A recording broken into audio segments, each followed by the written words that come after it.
Hello everyone, welcome back to my YouTube channel. My name is Vatika Singh और आज के इस वीडियो में हम यह जानेंगे कि कॉमर्स में वाणिज्य में लेसन प्लान पाठ्य योजना कैसे बनाते हैं। बट फ्रेंड, इस वीडियो को स्टार्ट करने से पहले हम आपसे यह कहना चाहेंगे कि अगर आप पहली बार हमारे चैनल पे आए हैं, पहली बार आप हमारे वीडियो को देख रहे हैं, तो आप हमारे चैनल को सबसे पहले तो सब्सक्राइब कर लीजिए और साथ ही साथ बेल आइकन को भी प्रेस कर लीजिए, ताकि जब भी हम नया वीडियो अपलोड करेंगे तो उसकी नोटिफिकेशन अपडेट आपको मिल जाएगी, जिससे कि आप हमारे आने वाले न्यू वीडियो को मिस नहीं कर पाएंगे। तो चलिए फ्रेंड, बिना टाइम वेस्ट किए हुए हम इस लेसन प्लान पाठ्य योजना को बना लेते हैं।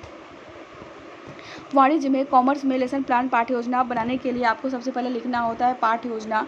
इसको हम हेडिंग या टैग लाइन कहते हैं। इसको बिल्कुल भी बीचों बीच सेंटर में बोल्ड में और बहुत सुंदर तरीके से आपको इसको डिनोट करना होता है, बहुत सुंदर तरीके से आपको इसको रिप्रेजेंट करना होता है, लिखना होता है।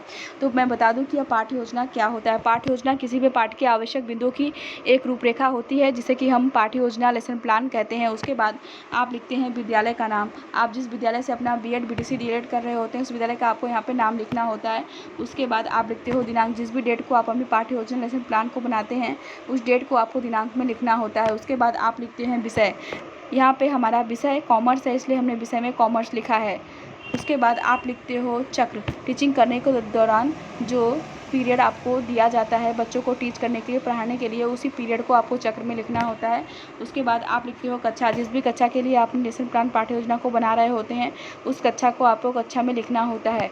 उसके बाद आप लिखते हैं उप विषय। अगर आपका उप विषय है तो आप लिखेंगे, अदरवाइज आप नहीं लिखेंगे।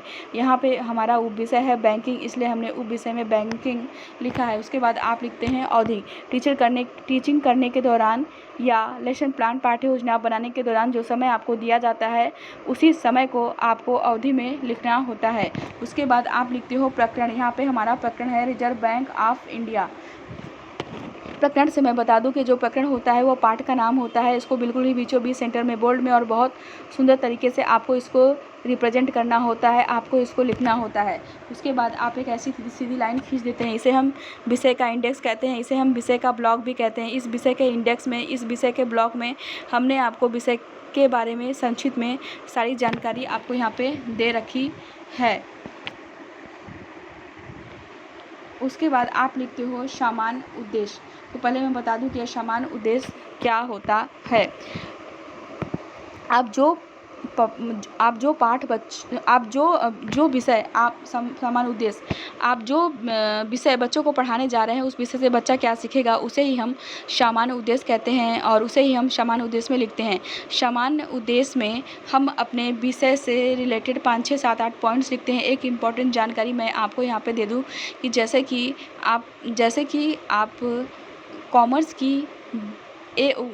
की 1 से 35, आप कॉमर्स की 1 से 35 पाठ्य योजना लेसन प्लान बना रहे हैं, तो आप अपने कॉमर्स की 1 से 35 पाठ्य योजना में यही सामान्य उद्देश्य आप बार बार लिख सकते हैं। यहाँ पे सामान्य उद्देश्य में हमारा पहला पॉइंट है छात्रों में कॉमर्स विषय के प्रति रुचि जागृत करके रिजर्व बैंक ऑफ इंडिया से अवगत परिचय कराना है। दूसरा पॉइंट हमारा है छात्रों में कॉमर्स विषय के प्रति सामान्य जानकारी देना। तीसरा पॉइंट है छात्रों को रिजर्व बैंक ऑफ इंडिया की जांच करने योग्य बनाना। चौथा पॉइंट हमारा यहाँ पे है छात्रों को रिजर्व बैंक ऑफ इंडिया के महत्व को चार्ट का प्रदर्शन करने योग्य बनाना। पांचवा पॉइंट है छात्रों को रिजर्व बैंक ऑफ इंडिया के महत्व को समझने योग्य बनाना। उसके बाद आप लिखते हो विशिष्ट उद्देश्य। तो पहले मैं बता दूं कि विशिष्ट उद्देश्य क्या होता है। आप जो पाठ बच्चों को पढ़ाने जा रहे हैं, उससे बच्चा क्या सीखेगा, उसे ही हम विशिष्ट उद्देश्य कहते हैं और उसे ही हम विशिष्ट उद्देश्य में लिखते हैं। विशिष्ट उद्देश्य हमारे 3 प्रकार के होते हैं। पहला होता है ज्ञानात्मक उद्देश्य, दूसरा होता है बोधात्मक उद्देश्य और तीसरा होता है कौशलात्मक उद्देश्य। इन तीनों उद्देश्यों में मैक्सिमम लगभग आपको 2-2 पॉइंट्स तो लिखने ही लिखने होते हैं। यहाँ पे ज्ञानात्मक उद्देश्य में हमारा यहाँ पे पहला पॉइंट है छात्रों को रिजर्व बैंक ऑफ इंडिया का प्रत्याशमन कराना। दूसरा पॉइंट है छात्रों को रिजर्व बैंक ऑफ इंडिया को स्मरण करने योग्य बनाना। बोधात्मक उद्देश्य में हमारा यहाँ पे बोधात्मक उद्देश्य में पहला पॉइंट है छात्रों को रिजर्व बैंक ऑफ इंडिया की व्याख्या करने योग्य बनाना। दूसरा पॉइंट है छात्रों को रिजर्व बैंक ऑफ इंडिया को समझने योग्य बनाना। उसके बाद आप लिखते हैं कौशलात्मक उद्देश्य। कौशलात्मक उद्देश्य में पहला पॉइंट हमारा यहाँ पे है छात्रों को रिजर्व बैंक ऑफ इंडिया के विषय में तथ्यों का संकलन करने योग्य बनाना और दूसरा पॉइंट है छात्रों को रिजर्व बैंक ऑफ इंडिया से होने वाले लाभ व हानि को समझने योग्य बनाना। उसके बाद आप लिखते हो सहायक सामग्री। तो पहले मैं बता दूँ एक सहायक सामग्री क्या होती है। ब्लैक बोर्ड में जिन सामग्री का यूज करके बच्चों को आप कोई भी टॉपिक एक्सप्लेन करते हैं, समझाते हैं, क्लियर करते हैं, उसी सामग्री को हम सहायक सामग्री कहते हैं। और सहायक सामग्री के रूप में आप लिख सकते हो और सहायक सामग्री के रूप में आप लिख सकते हो चाक, डस्टर, लपेट, श्यामपट्ट, पकड़ संबंधित सहायक सामग्री आदि। उसके बाद आप लिखते हो पूर्व ज्ञान। तो पहले मैं बता दूं कि पूर्व ज्ञान क्या होता है। जो पूर्व ज्ञान होता है लगभग सभी का एक समान होता है, बस यहाँ पे क्या होता है कि पाठ का नाम चेंज कर इसमें क्या होता है कि पाठ का नाम चेंज कर दिया जाता है। पूर्व ज्ञान में आप एक लाइन लिख सकते हो, छात्र रिजर्व बैंक ऑफ इंडिया के बारे में सामान्य जानकारी रखते हैं। उसके बाद आप बच्चों से प्रस्तावना प्रश्न करते हैं। तो पहले मैं बता दूं कि यह प्रस्तावना प्रश्न क्या होता है। प्रस्तावना प्रश्न का मुख्य उद्देश्य छात्रों को पढ़ाए जाने वाले प्रकरण तक लाना होता है, जिससे पढ़ाए जाने वाले प्रकरण से संबंधित कुछ बातें छात्रों को स्मरण कराई जा सके, जिसको जानकर छात्र रुचि के साथ प्रकरण की शुरुआत कर सकें। तो अब हम छात्रों से प्रस्तावना प्रश्न करेंगे, जिसके लिए हम 3 कॉलम बनाएंगे। पहला कॉलम तो बनाएंगे क्रम संख्या कॉलम। इस कॉलम में छात्रों से पूछे जाने वाले क्वेश्चन के क्रम को लिखेंगे।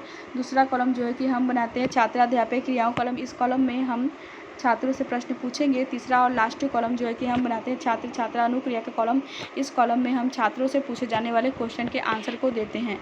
तो यहाँ पे पहला क्वेश्चन हमारा छात्रों से है, एक वित्तीय संस्था जो नकद जमा करने और उधार देने का कार्य करती है उसे क्या कहते हैं। तो छात्र आंसर देते हैं, उसे बैंक कहते हैं। दूसरा क्वेश्चन हमारे यहाँ पे छात्रों से है, नकद जमा और उधार देने के अतिरिक्त किसी अन्य कार्य को बताइए। तो छात्र आंसर देते हैं, ग्राहक की तरफ से चेक का भुगतान करना। तीसरा क्वेश्चन हमारा यहाँ पे छात्रों से है, चेक का भुगतान कार्य बैंक द्वारा क्यों किया जाता है। तो छात्र आंसर देते हैं, ज़्यादा से ज़्यादा नकद के प्रवाह को रोकना। चौथा क्वेश्चन हमारा यहाँ पे छात्रों से है, नकद के प्रवाह को कौन नियंत्रित करता है। तो छात्र आंसर देते हैं, समस्यात्मक प्रश्न। इसका मतलब है कि चौथे क्वेश्चन का आंसर छात्रों को नहीं आता है, उसके चौथे क्वेश्चन के बारे में छात्रों को कोई नॉलेज, कोई जानकारी नहीं है। उसके बाद आप लिखते हैं उद्देश्य कथन। उद्देश्य कथन में आप लिख सकते हो, आज हम रिजर्व बैंक ऑफ इंडिया के बारे में अध्ययन करेंगे।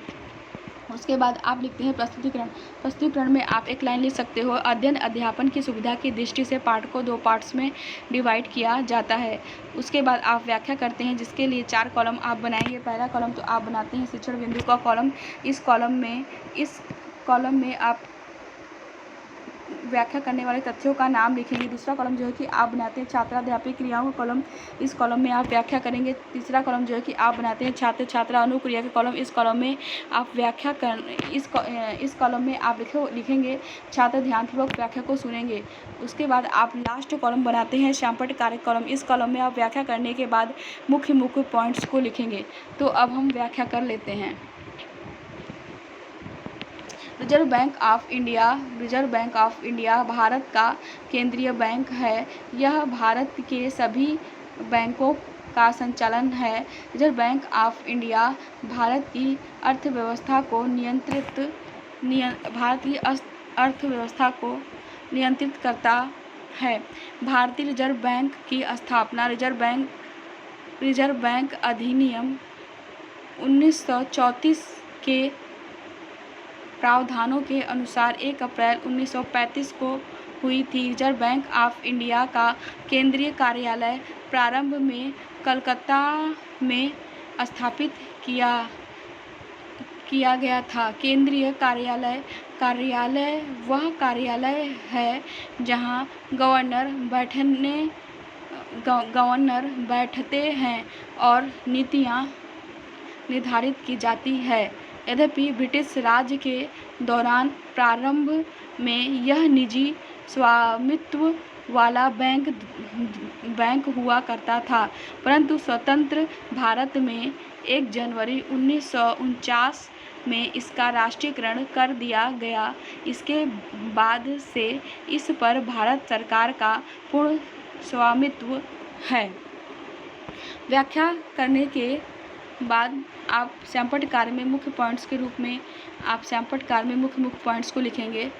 व्याख्या करने के बाद छात्रों से आप बोधात्मक प्रश्न करते हैं, जिसके लिए बोधात्मक प्रश्न करते हैं आप, जिसके लिए आप